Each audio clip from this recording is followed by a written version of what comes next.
Hello everybody, I'm Tazeen Ahmed. Welcome to this extra special event with an extra special guest. Arianna Huffington, she's obviously a woman who needs no introduction, but her name is synonymous with success, and she's living proof that hard graft and dedication really can lead to jaw-dropping achievement. The woman behind the hugely successful Huffington Post is not just an author of 14 books. I've written one, and that took more than enough out of me. She sits on numerous boards and is also frequently cited as one of the world's most powerful and influential people. She's now turned her hand to something that resonates very deeply with the School of Life: work-life balance, what a truly successful life looks like, and the benefits of living a more emotionally healthy life. Tonight, she's going to tell you about her third metric, the third leg in the stool of success. When the School of Life heard that she was coming to the UK, we knew that we had to have her at one of our events. For those of you who are new to the School of Life, it's devoted to developing emotional intelligence through the study of culture. We're what I call a clever self-help. We have classes and special events which deal with everyday themes like love, work, and our social and leisure lives.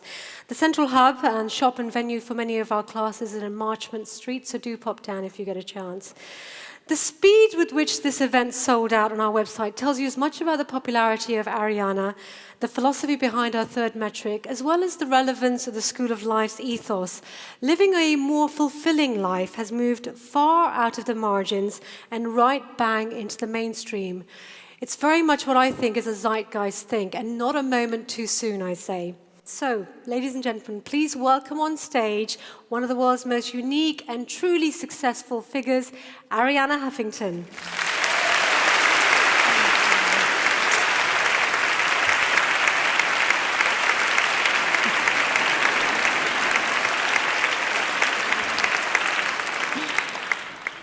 Thank you so much. This was definitely the best introduction I have ever had.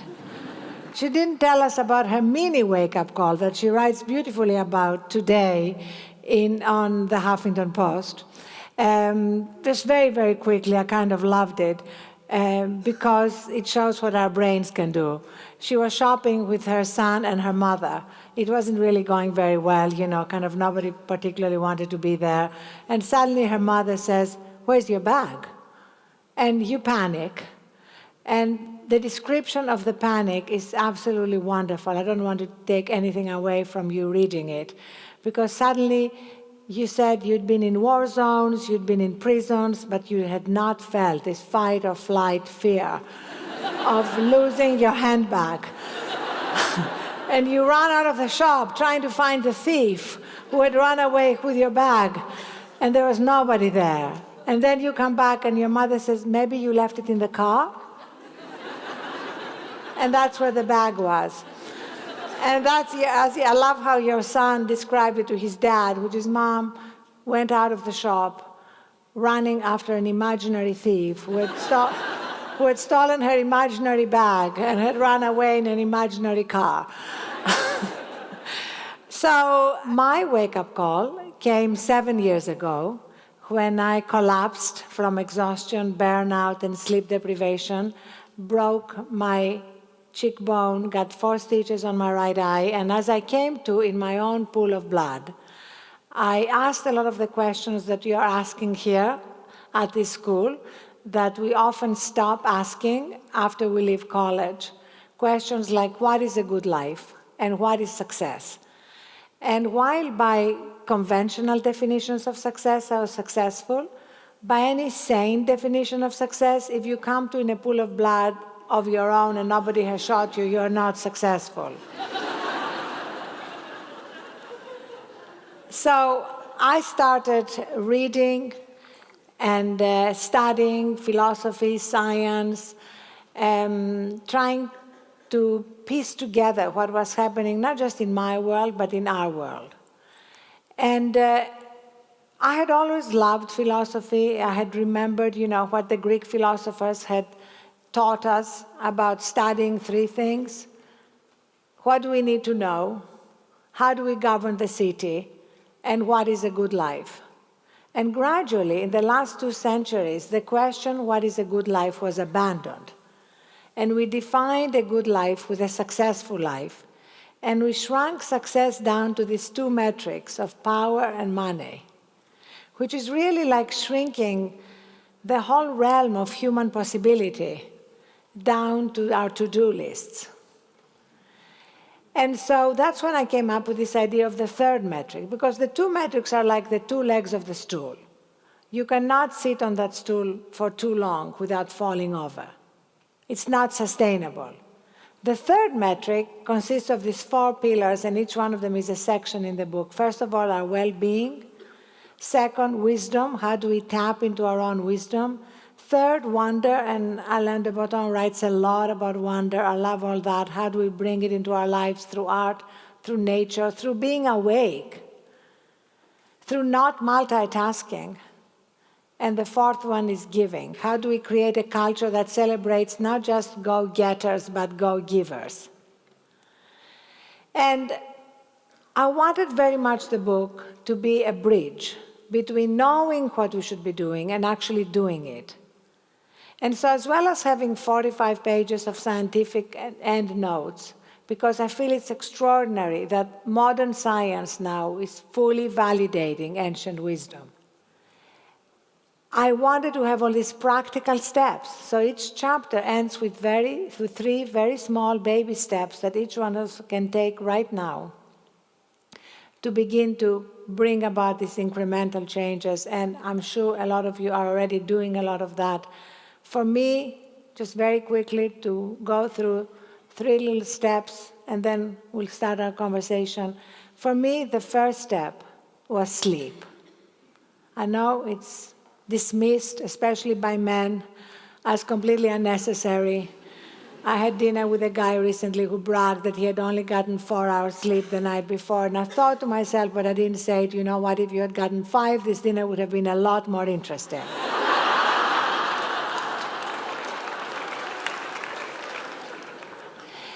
And the science now is incontrovertible. In fact, I told a graduating class that I gave a commencement to at Smith, a graduating class of women, I told them that my advice to them is to sleep their way to the top. And the fact that now it's seen as a miracle drug by science, improving our health, our mental clarity, our joy, shows how far our culture has gone from what is true. The second step has to do with our relationship with technology. We have become addicted, which is why I chose 12 steps. And our addiction to technology is something which we really need to cure ourselves from. Otherwise, technology is truly becoming our master. And a very simple step is at the end of each day to pick just one particular time, it may change from day to day, when you take all your devices, you turn them off, and then you gently escort them out of your bedroom. Because that's the time, if no other time, to reconnect with yourself and have a transition from your day life to your recharging, renewing time. I remember being in Luxor a few years ago and going to the sleeping chambers of the Luxor temple and realizing what a ritual sleep was. It was a time to actually let go of the day and allow other wisdom and other deeper understanding to come into your life.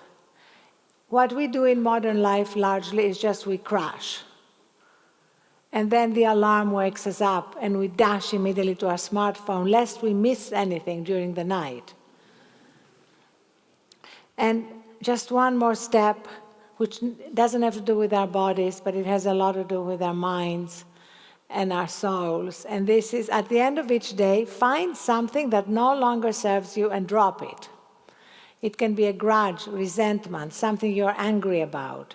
Or it can be a project that you're not really going to invest time and energy into.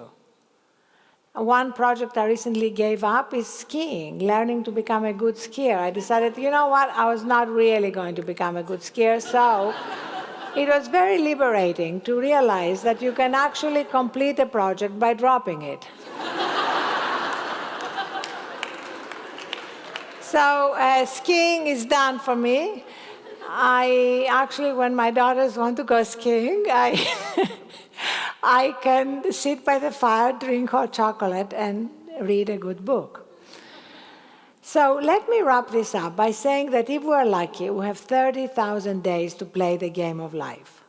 And how we play depends on what we value. And if we primarily value these two first metrics, we're never going to have enough, because there is always somebody who has more. And as the Onion headline puts it, death rate holds steady at 100%. And those of you who are studying philosophy know that the Greeks, like Socrates, urged us to practice death daily. And the Romans used to carve memento mori, on statues and trees, not out of a sense of being morbid, but out of a sense of wanting to put life and everything that happened to us, including losing an imaginary bag, in perspective. So, if you've been to a memorial recently, you know that eulogies have nothing to do with our resumes. You've never heard anybody during a eulogy say something like, George was amazing, he increased market share by 1/3.